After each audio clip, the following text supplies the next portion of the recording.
appreciate the opportunity to speak with you today. So I'm Jason Collada. I work with the State Chamber of Commerce, Wisconsin Manufacturers and Commerce, and we have probably about half our membership that is manufacturers, but we have folks in all manner of economic activity.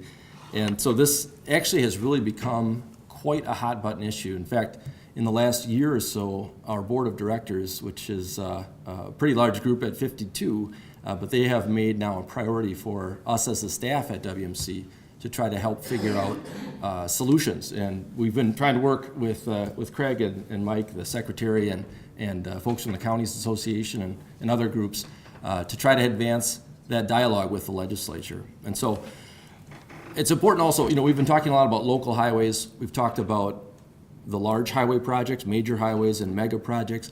There's other aspects to transportation as well, whether it's transit in some of the urban areas.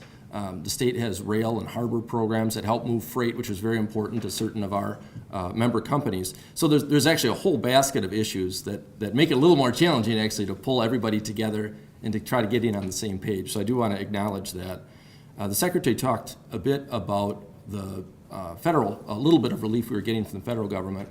And that's accurate, but it's unlikely that we're going to see any type of permanent relief come to fix this problem. And that's why Craig mentioned the number of states which are considering revenue increases. And Wisconsin is going to be forced to do the same.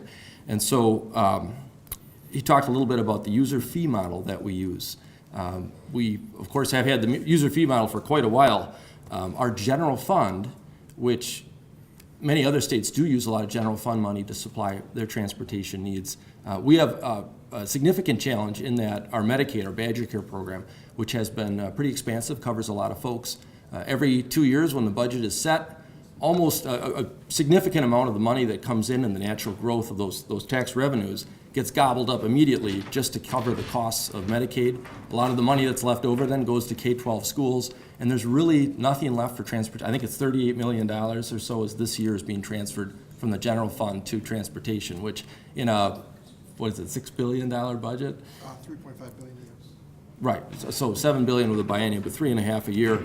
It's not a big piece when you're talking $38 million, and we're not going to see significant increases in that. So from our perspective, that forces us back to the discussion about what are some of the revenue levers that are possible for the legislature to consider and adopt. And it gets tricky, as you heard. Different parts of the state have different opinions on how to handle those matters. And so at WMC, one of the things that we had attempted to do was to help move the conversation along. A lot of times, our trade group will be a sort of headline a bunch of other groups, and we try to get a lot of folks on the same page to help influence policy with the legislature. And so we pulled together a number of groups and had this discussion. And we talked through a number of the various options. Tolling, for example, was raised, and vehicle miles traveled was discussed. And ultimately we came to the, I don't want to say consensus, but we thought there were quite a few trade groups and members of those trade groups which could support a modest proposal, but raising the gasoline tax by 5 cents and boosting the vehicle registration fee by perhaps $20, $25, the current $75 rate. And that's not going to solve all the issues that we talked about, but that would inject over $250 million of new money into the program. And as Craig mentioned, that really what we'd be doing is really an inflationary adjustment to help catch up to some of the places we should be funding before indexing had been removed. So we've put that on the table. We haven't had much response from folks, so it's been interesting. I know I had a column talking about this. I got read by one of the talk radio hosts in Milwaukee, and it was interesting because he didn't actually dismiss it out of hand, and I think that's helpful in moving the dialogue along. So in the last election cycle, in 2014, there were quite a number of folks advocating for transportation from many of these groups and others who had met with virtually every legislative candidate running for office in the state, and their message was, keep your powder dry.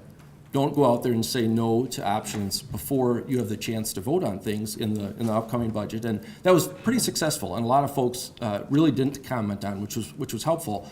But as you heard, ultimately, we didn't really accomplish too much. I mean, it was better than what the situation could have been, but still ended up having this long-term problem that really is in need of solutions.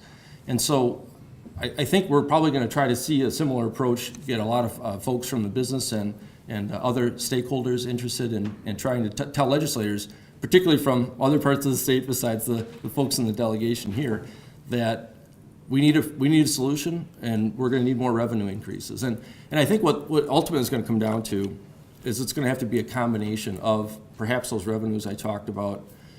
There's going to be pressure on the department, again, to find cost-saving measures. I don't know what those are, Mr. Secretary, but I think the folks, particularly in the Southeast, will demand some type of, we have to save money in some fashion.